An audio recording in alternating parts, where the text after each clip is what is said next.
ಇತ್ತೀಚಿನ ಸಂಚಿಕೆಗಳನ್ನು ಜಾಹೀರಾತಿನ ಕಿರಿಕಿರಿ ಇಲ್ಲದೆ ನೋಡಿ.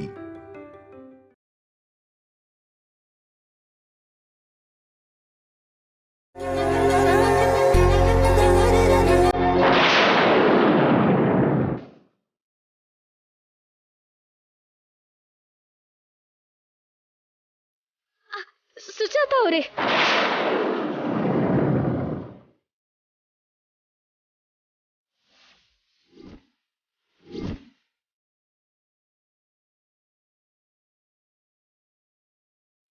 ಸುಜಾತ ಇವಾಗ ನಮ್ಮನ್ನ ನೋಡಿದ್ಲು ಅಂದ್ರೆ ನಮ್ ಬಗ್ಗೆ ಅವನಿಗೆ ಹೇಳಿ ನಮ್ ಮರ್ಯಾದೆ ತೆಗೆದ್ಬಿಡ್ತಾಳೆ. ಇನ್ನು ನೀನ್ ಏನು ಹೇಳ್ಬೇಡ. ಅವನಿ ಮೇಲೆ ಅಷ್ಟೊಂದು ಕೋಪ ತೋರಿಸ್ತಿದ್ದಾಳೆ, ಏನಾಗಿರ್ಬೋದು? ನಿಮ್ ಮುರಳಿ ಅಣ್ಣ ನಿನ್ನ ಆ ವೇದವತಿಯವ್ರ ಮನೇಲಿ ಇರೋಕ್ ಹೇಳಿದ್ರೆ ಅವ್ರೇನೋ ನೀನ್ ಹೊರಗಡೆ ಹಾಕಿದ್ರು ಅಂತ ನನ್ ಮನೆಗ್ ಬಂದೆ. ಒಂದ್ 4 ದಿನ ಅಲ್ವಾ, ಸರಿ ಬಿಡು ಅನ್ಕೊಂಡೆ. ನೀನೇನೋ ನಮ್ಮ ಮನೇಲೆ ಪರ್ಮನೆಂಟ್ ಆಗಿ ಇರಕ್ ನೋಡ್ತಿದ್ಯಾ. ನನ್ಗೆಷ್ಟ್ ತೊಂದರೆ ಆಗುತ್ತೆ. ಅದ್ ಹಾಗಲ್ಲ ರೀ. ಸಾಕ್ ನಿಲ್ಸು ತಾಯಿ. ನಾನೇನ್ ಶ್ರೀಮಂತಳಲ್ಲ, ತುಂಬಾ ಬಡ ಕುಟುಂಬದವಳು. ಏನೋ ಪರಿಚಯ ಆಗಿದ್ದಕ್ಕೆ ಚಿಕ್ಕ ಸಹಾಯ ಮಾಡಿದೆ. ಇನ್ನನ್ ಬಿಟ್ಬಿಡಮ್ಮ ನೀನು. ಒಂಟಿಯಾಗಿ ನಾನು ಎಲ್ಲಿರ್ಲಿ ಅಂತ ಹೇಳಿ? ಯಾವ್ದಾದ್ರೂ ಹಾಸ್ಟೆಲ್ಗೆ ಹೋಗು. ನಮ್ಮ ಅಣ್ಣಂಗೆ ಗೊತ್ತಾದ್ರೆ ಬೇಜಾರು ಮಾಡ್ಕೊಂತಾರೆ ಸುಜಾತ ಅವರೇ. ಅದಕ್ಕೆ ನಾನೇನ್ ಮಾಡ್ಲಿ ಇವಾಗ? ಇನ್ನೊಂದ್ ಸ್ವಲ್ಪ ದಿನ ಆಶ್ರಯ ಕೊಡಿ, ನಿಮಗ್ ಋಣಿಯಾಗಿರ್ತೀನಿ. ಮದ್ವೆ ವಯಸ್ಸಿಗೆ ಬಂದಿರೋ ಹುಡುಗಿನ ತಂದ್ ಮನೇಲಿ ಇಟ್ಕೊಳ್ಳೋದು ಒಳ್ಳೇದಲ್ಲ ಅಂತ ಈಗಾಗ್ಲೇ ಅಕ್ಕಪಕ್ಕದವರು ಆಡ್ಕೋತಿದ್ದಾರೆ.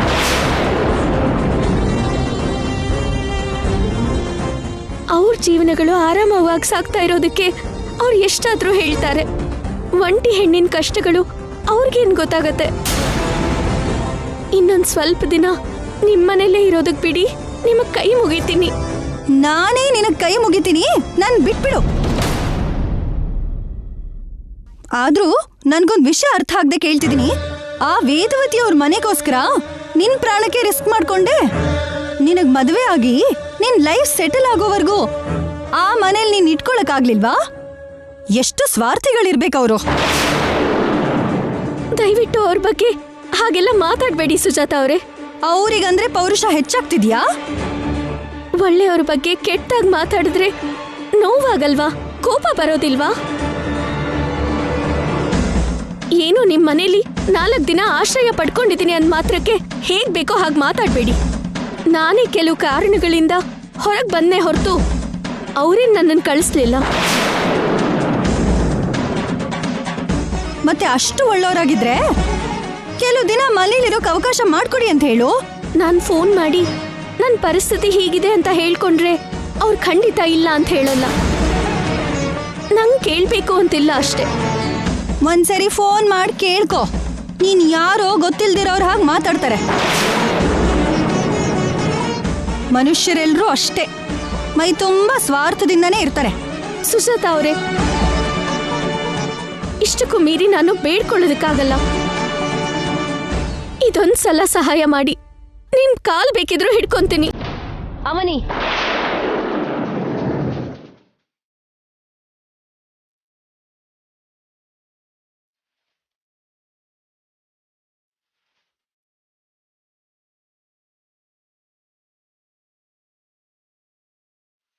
ಕಾಲು ಹಿಡ್ಕೊಳ್ಳೋ ಅಗತ್ಯ ನಿನಗಿಲ್ಲಮ್ಮ. ಓಹೋ, ವೇದವತಿ ಅವರು ಅಂದ್ರೆ ಇವರೇ ಅಲ್ವಾ? ಅವನಿ ನಿಮ್ ಬಗ್ಗೆ ಹೇಳಿದಾಳ್ ಬಿಡಿ. ನಾನೆಲ್ಲ ಕೇಳಿಸ್ಕೊಂಡೆ. ಅವನಿ ಅಷ್ಟು ಗತಿ ಇಲ್ದಿರೋಳ್ ಹಾಗೆ ಕಾಣಿಸ್ತಿದ್ದಾಳ ನಿಂಗೆ?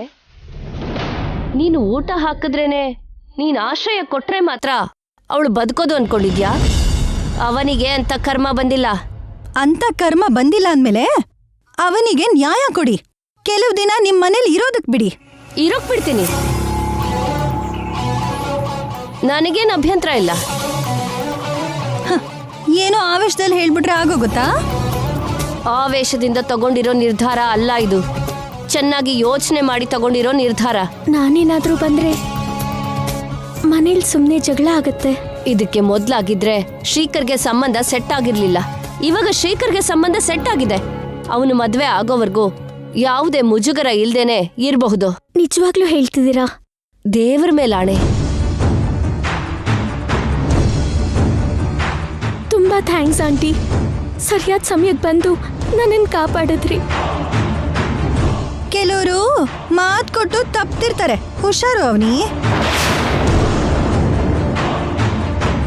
ನಾವಂತವ್ರು ಅಂತ ಕೆಲವರು ಅಪಾರ್ಥ ಮಾಡ್ಕೋತಿದ್ದಾರೆ ಅಷ್ಟೇ. ಅಮ್ಮ ಅವನಿ, ಇನ್ನ ನೀನೇನು ಯೋಚನೆ ಮಾಡ್ದೇನೆ ಈ ಸುಜಾತ ಮನೆಯಿಂದ ನಿನ್ನ ಲಗೇಜ್ ತಗೊಂಡು ಬಂದ್ಬಿಡು, ಸರಿನಾ? Thank you so much aunty. ಹೊರಡ್ತೀವಮ್ಮ. ಸರಿ ಆಂಟಿ. ನಡೀರಿ.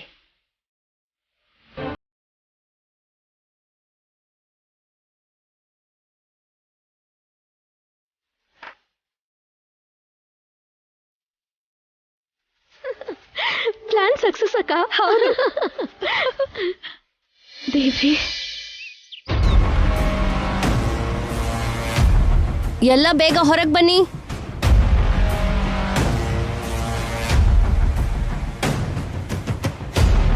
ಏನೋ ಮುಖ್ಯವಾದ ನಿರ್ಧಾರ ತಗೋಬೇಕಾದ್ರೆ ನೀವು ಇಂಥ ಮೀಟಿಂಗ್ ಇಡ್ತೀರಾ?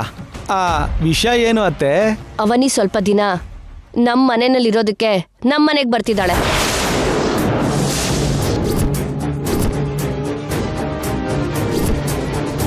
ಅವಳು ಮತ್ತೆ ಬರೋದು ಅಂದ್ರೇನು? ಬೇಡ ಅನ್ಕೊಂಡು ಕಳ್ಸಿದ್ವಿ ಅಲ್ವಾ? ಅವಳು ಸ್ವಲ್ಪ ಸಮಸ್ಯೆಯಲ್ಲಿದ್ದಾಳೆ, ಅದಕ್ಕೆ ಬಾ ಅಂತ ಹೇಳ್ದೆ. ಅವಳ ಸಮಸ್ಯೆ ಸರಿ ಹೋಗೋದಕ್ಕೆ ಮತ್ತೆ ನಾವು ಸಮಸ್ಯೆಗೆ ಬೀಳ್ಬೇಕಾ? ಶ್ರೀಕರ್ ಮಾವನ್ ಮದ್ವೆ ತಡ ಆಗೋದಕ್ಕೆ ಕಾರಣ ಆ ಅವನಿನೇ ಅಲ್ವಾ?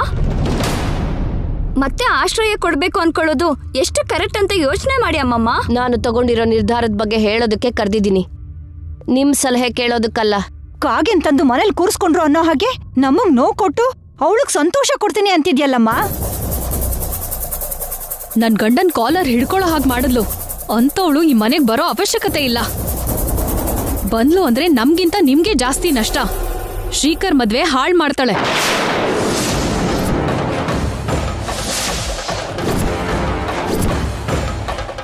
ಅದು ಮಾತ್ರ ಪಕ್ಕಾ ನಡೆಯುತ್ತೆ ಬಿಡಿ, ಅದ್ರಲ್ಲಂತೂ ಅನುಮಾನನೇ ಇಲ್ಲ. ಅಂತದೇನ್ ನಡೆಯಲ್ಲ, ಆ ನಂಬಿಕೆ ನಮ್ಗಿದೆ. ಇಂಥ ನಂಬಿಕೆಗಳೇ ಬೆನ್ನಿಗೆ ಚೂರಿ ಹಾಕೋದು, ಅರ್ಥ ಮಾಡ್ಕೊಳ್ಳಿ. ಆವಾಗಿನ ಪರಿಸ್ಥಿತಿನೇ ಬೇರೆ, ಈಗಿರೋ ಪರಿಸ್ಥಿತಿನೇ ಬೇರೆ. ಅವಳೇನಾದ್ರೂ ಬಂದ್ರೆ ಚಿತ್ರಾನ್ನದ ಹಾಗೆ ಎಲ್ಲಾನು ಮಿಕ್ಸ್ ಮಾಡ್ಬಿಡ್ತಾಳೆ. ಆಮೇಲೆ ನಿಮ್ಮಿಷ್ಟ. ಜವಾಬ್ದಾರಿ ಇರೋ ಅಳಿಯನಾಗಿ ಇದು ನನ್ನ ಸಲಹೆ. ಯಾರ ಸಲಹೆಗಳು ಅಗತ್ಯ ಇಲ್ಲ. ಅವನಿ ನಮ್ಮ ಮನೆಗೆ ನಾಳೆ ಬರ್ತಿದ್ದಾಳೆ ಅಷ್ಟೇ.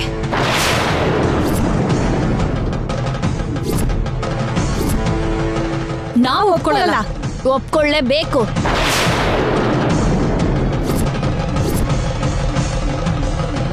ಅನ್ಯಾಯವಾದ ವಾಗ್ನೆನ ಜಾರಿ ಮಾಡ್ಬೇಡ ಅಮ್ಮಮ್ಮ. ಅವಳಿಂದ ನಮ್ಗೆ ಎಷ್ಟು ತೊಂದರೆ ಆಗುತ್ತೋ ಯೋಚನೆ ಮಾಡು. ನಾನು ಮಾತು ಕೊಟ್ಟಿದ್ದೀನಿ. ಆ ಮಾತನ್ನ ವಾಪಸ್ ತಗೋ ಅಮ್ಮ. ಆಗೋದಿಲ್ಲ. ಆಗ್ಬೇಕು. ಏನೋ ಏನು ಅಮ್ಮನ್ಗೆ ಎದುರು ಉತ್ತರ ಕೊಡ್ತಾ ಇದೆಯಾ? ಮಕ್ಕಳು ತಪ್ಪು ಮಾಡಿದಾಗ ಅಮ್ಮ ಶಿಕ್ಷೆ ಕೊಡ್ತಾಳೆ, ಮತ್ತೆ ಅಮ್ಮ ತಪ್ಪು ಮಾಡ್ತಿರುವಾಗ ಮಕ್ಕಳು ಹೇಳ್ಬಾರ್ದು ಅಂತ ಎಲ್ಲಾದ್ರೂ ಬರ್ದಿದ್ಯಾ ಡ್ಯಾಡಿ? ಸೂಪರ್ ಸೂಪರ್ ಆಗಿ ಕೇಳಿದೆ ಬಾಮ. ಇದ ಏನಾಯ್ತು?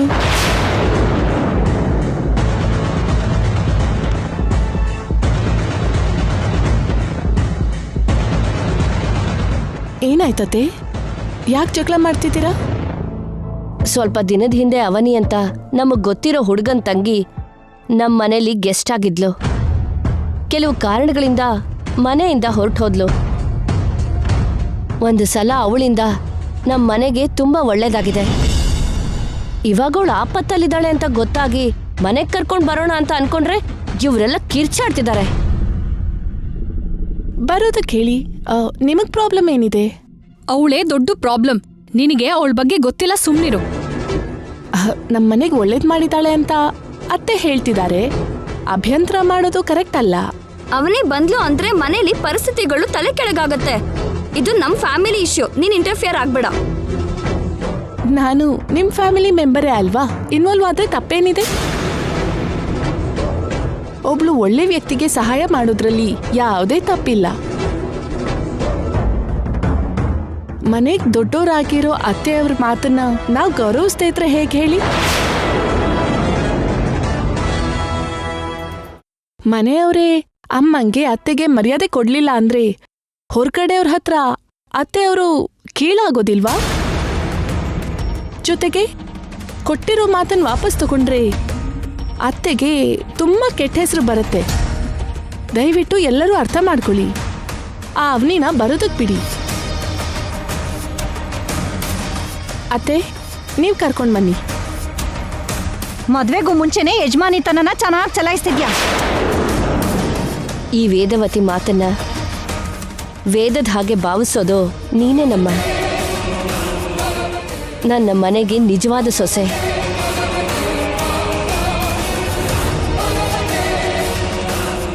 ನನ್ನ ಚಿಕ್ಕ ಸೊಸೆಗೆ ಯಾವುದೇ ಅಭ್ಯಂತರ ಇಲ್ಲದೆ ಇರುವಾಗ ಇನ್ಯಾರು ಮಾತಾಡಬಾರ್ದು.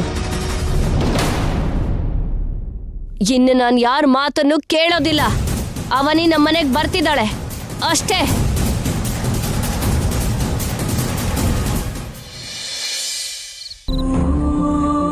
ಈ ತಾಳಿಲಿ ನಿನ್ ಗಂಡನ ಆಯಸ್ಸು ಇದೆ. ಪ್ರತಿ ಗಂಟಿನ ಜೊತೆಗೆ ಅವನ ಉಸಿರು ಮುಡಿಪಾಗಿದೆ. ನೀನು ಇದನ್ನು ತೆಗೆದ ತಕ್ಷಣ ಪ್ರಾಣಾಪಾಯ ಅವನನ್ನು ಹಿಂಬಾಲಿಸುತ್ತೆ. ಈ ಪವಿತ್ರವಾದ ಈ ತಾಳಿನ ದಾರ ತೆಗೆದಷ್ಟು ಸುಲಭವಾಗಿ ತೆಗಿಬಾರದು. ನನ್ನ ಸೋದರತೆ ಪ್ರಾಣನ ಕಾಪಾಡ್ಕೊಳ್ಳೋದು ಎಷ್ಟು ಮುಖ್ಯನೋ ನನ್ನ ತಾಳಿನ ಕಾಪಾಡ್ಕೊಳ್ಳೋದು ಕೂಡ ಅಷ್ಟೇ ಮುಖ್ಯ. ನನ್ನ ಸಂಸಾರನ ಕುಟುಂಬನ ಎರಡನ್ನೂ ರಕ್ಷಿಸ್ಕೊಳ್ತೀನಿ.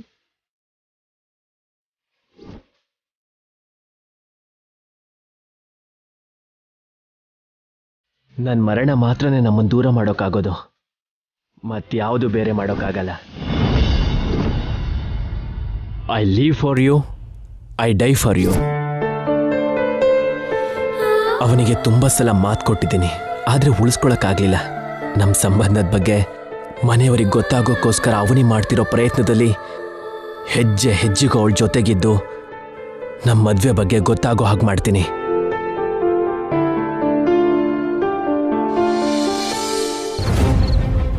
ಎತ್ತು ಏರಿಗೆಳಿತಾ ಇದ್ರೆ ಕೋಣ ನೀರಿಗೆಳಿತಂತೆ.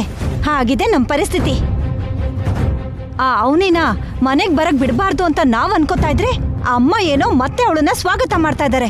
ಅವನಿಗೆ ಕೂತ್ಕೊಳ್ಳೋದಕ್ಕೆ ಕುರ್ಚಿ ಕೊಟ್ರೆ ಮಲ್ಕೊಳ್ಳೋದಕ್ಕೆ ಮಂಚ ಕೇಳ್ತಾಳೆ ಅಂತ ಆ ನಿಹಾರಿಕಾಗೆ ಗೊತ್ತಿಲ್ಲದೆ ಸಪೋರ್ಟ್ ಮಾಡ್ತಿದ್ದಾಳೆ. ಬ್ಲೇಡಿಂದ ತಲೆ ಕೆರ್ಕೊಂಡ್ರೆ ಬೋಳಾಗುತ್ತೆ ಅಂತ ನಿಹಾರಿಕಾಗೆ ಅನುಭವಕ್ಕೆ ಬರಬೇಕು ಬಿಡು. ಏನು ಎಲ್ರೂ ಇವತ್ತು ಗಾದೆ ಹೇಳ್ತಾ ನಿಂತ್ಕೊಂಡ್ಬಿಟ್ರಿ? ಮನೇಲಿ ಏನ್ ನಡೀತಿದೆ ಅಂತ ಅರ್ಥ ಆಗದೆ ಫ್ರಸ್ಟ್ರೇಷನ್ ಅಲ್ಲಿ ಹಾಗೆ ಮಾತಾಡ್ತಿದ್ದಾರೆ. ಇಲ್ಲಿವರೆಗೂ ನಮ್ಮ ಮನೇಲಿ ಶ್ರೀಕರ್ ಕಾವ್ಯ ಅವನಿ ಜೊತೆ ಒಬ್ರಿಗಿಬ್ರು ಅನ್ನೋ ಸಿನಿಮಾ ನೋಡಿದ್ವಿ. ಇನ್ಮೇಲಿಂದ ಒಬ್ರಿಗೆ ಮೂವರು ಅನ್ನೋ ಸಿನಿಮಾ ನೋಡ್ಬೇಕು. ಕಾವ್ಯ ಸ್ಪರ್ಧೆಯಿಂದ ತಪ್ಪಿಸ್ಕೊಂಡಿರೋದಕ್ಕೆ ಇವಾಗೂ ಕೂಡ ಒಬ್ಬೊಬ್ಬರಿಗೆ ಇಬ್ರು ಸಿನಿಮಾನೇ ನೋಡ್ತಿದೀವಿ. ಆದ್ರೆ ನಾವ್ಯಾವ ಕಡೆ ಅನ್ನೋದೇ ಅರ್ಥ ಆಗ್ತಿಲ್ಲ.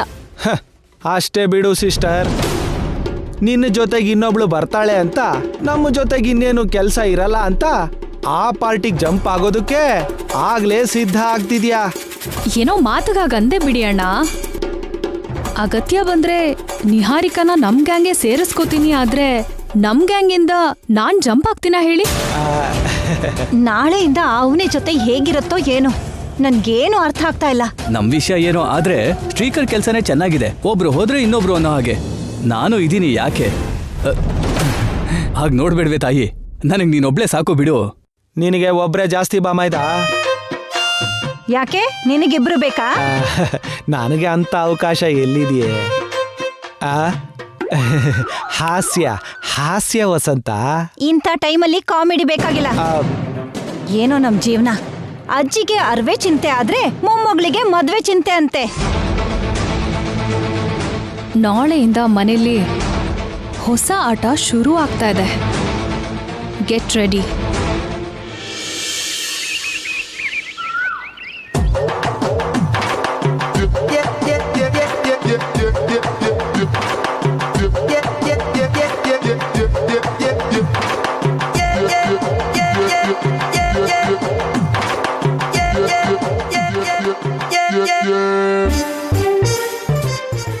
ಛೇ ನಾನ್ ಚಿಕ್ಕವನಿದ್ದಾಗ ವಿಷ್ಣುವರ್ಧನ್ ಸಿನಿಮಾ ಬಾಕ್ಸ್ ಬರ್ಲಿಲ್ಲ ಅಂದ್ರೆ ಸಿನಿಮಾ ಥಿಯೇಟರ್ ಮುಂದೆ ಈ ರೀತಿ ಕಾಯ್ತಿದ್ದೆ.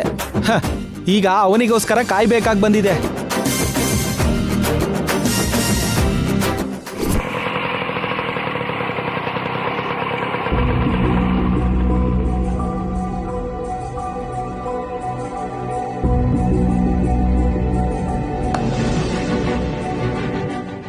ಮುಂಚೆ ಈ ಮನೆ ಶ್ರೀಕರ್ ಅವರ ಅಪ್ಪ ಅಮ್ಮಂದು ಅಂತ ಅನ್ಕೊಳ್ತಾ ಇದ್ದೆ. ಈಗಿದು ನನ್ನ ಸೋದರ ಮಾವ ಸೋದರತ್ತೆದು ಅಂತ ಅನ್ಕೊಂತಾ ಇದ್ರೆ ಯಾವುದೋ ತಿಳಿದೇ ಇರೋ ಪ್ರೀತಿ ಹುಟ್ಟತಾ ಇದೆ. ಮಾಮೂಲಿ ಬಂಧಕ್ಕೂ ರಕ್ತ ಸಂಬಂಧಕ್ಕೂ ಮಧ್ಯೆ ಇರೋ ವ್ಯತ್ಯಾಸ ಅದೇ ಅವನಿ. ನಾನು ಅವ್ರ ಜೊತೆ ಯಾವಾಗ ಜಗಳ ಮಾಡಿದ್ರು ಸ್ವಂತದವ್ರನ್ನೋ ಧೈರ್ಯದಿಂದಾನೇ ಜಗಳ ಮಾಡ್ತಿದ್ದೆ.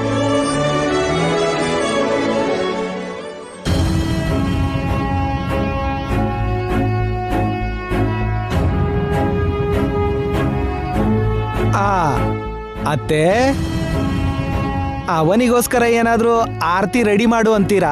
ಆರತಿ ಅವಶ್ಯಕತೆ ಇಲ್ಲ, ನೀವೆಲ್ಲ ಬಾಯಿ ಮುಚ್ಕೊಂಡಿದ್ರೆ ಸಾಕು.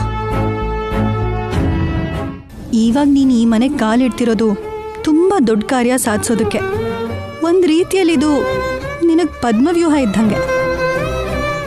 ಅಭಿಮನ್ಯು ಹಾಗೆ ಪ್ರಾಣ ಕಳ್ಕೋಬಾರ್ದು, ವಿಜಯನ್ ಸಾಧಿಸ್ಬೇಕು. ಅರ್ಥ ಆಯ್ತಾ? ನಿನ್ನ ಆಶೀರ್ವಾದ ಹೆತ್ತ ತಾಯಿ ಆಶೀರ್ವಾದದ ಥರ. ಖಂಡಿತವಾಗ್ಲೂ ವಿಜಯ ಸಾಧಿಸ್ತೀನಿ ಅಕ್ಕ. ನಡಿ.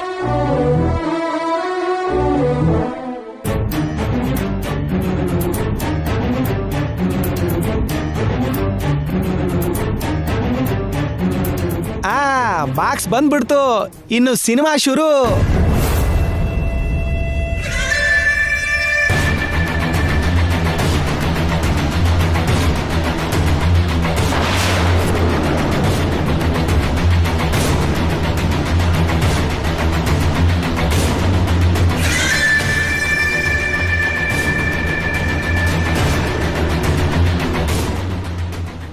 ಬನ್ರಮ್ಮ.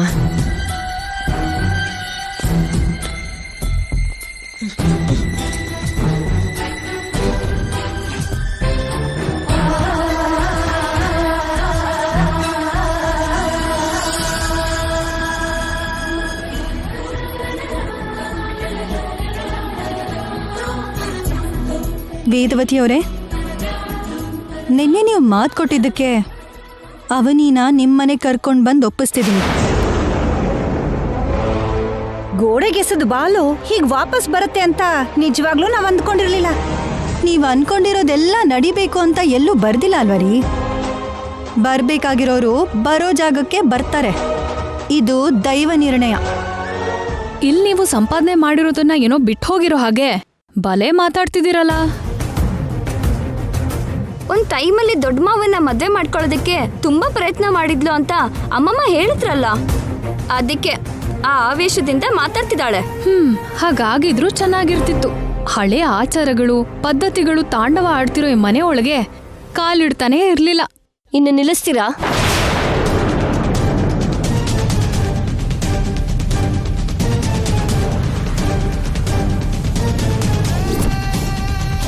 ಅವನಿ, ಒಳಗಡೆ ಹೋಗಮ್ಮ.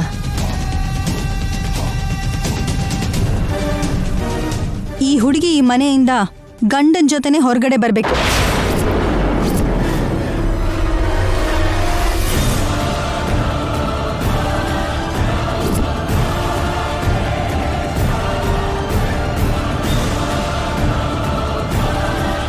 ಗಂಡನ ಜೊತೆನಾ? ಏನ್ ಮಾತಾಡ್ತಿದ್ಯಾ ನೀನು? ಇವಳು ಗಂಡನ್ನ ನಾವು ಮನೇಲಿ ಬಚ್ಚಿಟ್ಕೊಂಡಿದ್ದೀವಾ ಅಥವಾ ಇವಳಿಗೆ ಮದುವೆ ಮಾಡಿಸಿ ಹೊರಗಡೆ ಕಳಿಸ್ತೀವಿ ಅಂತ ಮಾತು ಕೊಟ್ಟಿದ್ದೀವಾ? ಸುಜಾತ ಅವ್ರು ಹಾಗಂದ್ರು ಅಂತ ನೀವೇನು ಅನ್ಕೋಬೇಡಿ. ಒಂದ್ಸಲ ಕಾರ್ತಿಕ್ ಮಾಸದಲ್ಲಿ ಶ್ರೀಕರ್ ಅವರಂತ ಒಳ್ಳೆಯವರು ನಂಗೆ ಗಂಡನಾಗಿ ಬರಬೇಕು ಅಂತ ವೇದವತಿಯವರು ಅಂದಿದ್ರು ಅಲ್ವಾ. ಆ ಮಾತನ್ನ ನಾನು ಸುಜಾತ ಅವ್ರ ಹತ್ರ ಹೇಳಿದ್ದೆ, ಅದಕ್ಕೆ ಅವ್ರು ಹಾಗಂದ್ರು. ಅಂದ್ರೆ ನಿನಗ್ ಮದ್ವೆ ಮಾಡೋ ಜವಾಬ್ದಾರಿನ ನಮ್ಮ ಅತ್ತೆಗ್ ತಗೋ ಅಂತ ಹೇಳ್ತಿದ್ಯಾ, ಅಷ್ಟೇ ತಾನೆ? ಯಾರ ಕೈಯಿಂದ ಏನ್ ನಡಿಬೇಕೋ ಅದೇ ನಡೆಯುತ್ತೆ. ಬೇಕು ಅನ್ಕೊಂಡ್ರೆ ಅನ್ಕೊಂಡಿದ್ದೆಲ್ಲ ಆಗೋಗ್ಬಿಡಲ್ಲ, ಬೇಡ ಅನ್ಕೊಂಡ್ರೆ ನಿಲ್ಲೋದು ಇಲ್ಲ. ಸಿಸ್ಟರ್, ನೀವು ಚೆನ್ನಾಗಿ ಗಮನಿಸಿದ್ದೆ ಆದ್ರೆ ಈ ಸುಜಾತ ಅವ್ರ ಮಾತಲ್ಲಿ ಏನೋ ಹೇಳೋದನ್ನ ನೆನಪು ಮಾಡ್ತಾ ಇರೋ ಹಾಗೆ ಅನ್ನಿಸ್ತಿಲ್ವಾ? ಇವಳನ್ನ ನಾನು ಮೊದಲನೇ ಸಲ ನೋಡ್ದಾಗಿಂದನೂ ನನಗದೇ ಅನುಮಾನ. ಅದಕ್ಕೆ ಉತ್ತರ ಮಾತ್ರ ಅತ್ತೆ ಏನೇನೋ ಹೇಳ್ತಿದ್ದಾರೆ. ಇವ್ರು ಹೀಗೆ ಬಿಟ್ರೆ ಏನ್ ಬೇಕಾದ್ರೂ ಮಾತಾಡ್ತಾರೆ. ನೀನ್ ಒಳಗಡೆ ಹೋಗಮ್ಮ. ಅವನಿ ಮನೆಗೆ ಬರೋದು ಯಾರಿಗೂ ಇಷ್ಟ ಇಲ್ಲ ಅಂತ ಅನ್ಸುತ್ತೆ. ಇವರಿಗೆಲ್ಲ ಇಷ್ಟ ಇಲ್ಲದೆ ಹೋದ್ರು ನನ್ನ ಸೊಸೆ ಆಗೋಳು ಮಾತ್ರ ಕರ್ಕೊಂಡು ಬನ್ನಿ ಅಂತ ಹೇಳಿದ್ಲು. ಅಷ್ಟು ಒಳ್ಳೆಯವಳ ಹುಡುಗಿ. ಒಂದ್ಸರಿ ಹೊರಗಡೆ ಕರೀರಿ, ನೋಡಿ ಮಾತಾಡಿಸ್ತೀನಿ. ಅವಳು ಅಮ್ಮನ ಮನೆಗೆ ಹೋಗಿದ್ದಾಳೆ. ಮುಂದಿನ ಸಲ ಬಂದಾಗ ನೋಡ್ಬೋದು ಬಿಡಿ ಸುಜಾತ ಅವರೇ.